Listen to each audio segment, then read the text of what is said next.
Thank you, Cedomir, for agreeing to speak with us here today. You have significant experience in dealing with Southeast Asia, and particularly the application of CSR as well as the selling of Islamic products. You also have experience in other parts of the world that do the same thing. Could you elaborate on some of the trends and differences you've noticed in where you've worked? Good, thank you for the question.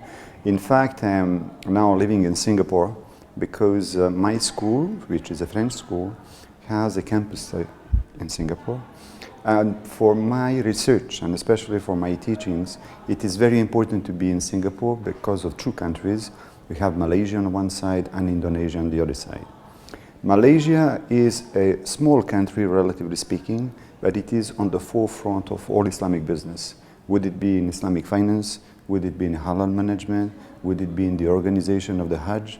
So in all aspects of business, they are considered to be the innovators. Indonesia, on the other side, is like a sleeping beauty.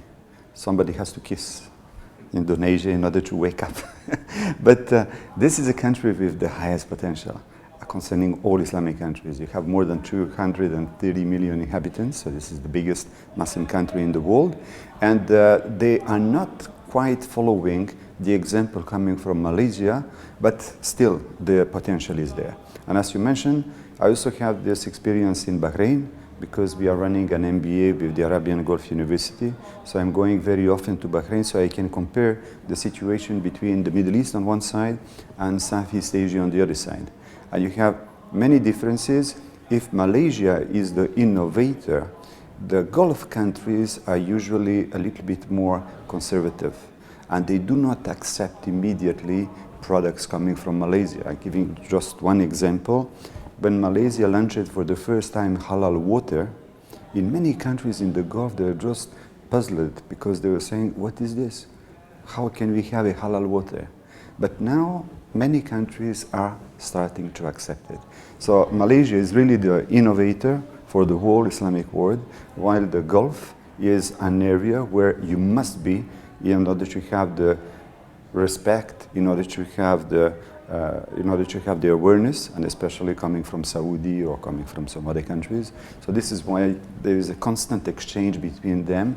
I won't say love and hate, but it is a kind of, let's say, competition. Who is going to lead in the Islamic business? Would it be Southeast Asia on one side, or would it be the Gulf, or more globally, the Middle East?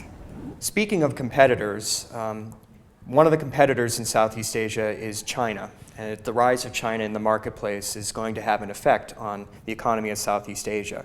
Can you elaborate how that would change CSR practices in the region? Yeah, that's right, because in Southeast Asia, in recent times, talking about China is I would say, a compulsory element. And talking about the United States becomes an optional element. It doesn't mean that the United States are pulling out of Southeast Asia, but it means that the presence of China is becoming more and more important. And in China, they have a very specific approach concerning CSR, because we have to link it with the public-private partnership and especially the state-owned enterprises. So the state-owned enterprises are big companies. And if the state tells them you must enter in CSR, they usually follow the injunction coming from the party or coming from the state. And this is what happened practically 1 year ago when they started to talk seriously about CSR. Maybe it is also due to the ecological catastrophe that we have in China. So now the social responsibility is coming on the agenda. Since they are going to be the #1 economic power in the world, they cannot hide their responsibility anymore, and they must also address the social issues. So this will push China in order to adopt this, and under the influence of China, probably the other countries which have not been very active in CSR would follow. Can there be a mix of CSR practices between Chinese, Islamic, and Western models? Definitely, because China has proven to have a symbiotic approach. So they are extremely pragmatic.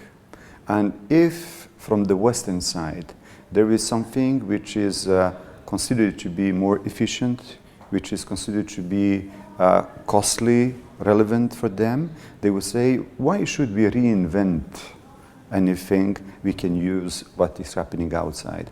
So with this kind of pragmatic approach, I am sure that they can adopt elements which are coming either from the United States, but which may also come from Malaysia, which may come from other countries, and they package this together. It won't be the first time, because China is doing always the same thing. They are taking the concepts which are coming from the West, they will modify them a little bit in order to cope with their own system, and at the end of the day, they adopt what is the best practice which exists in the world.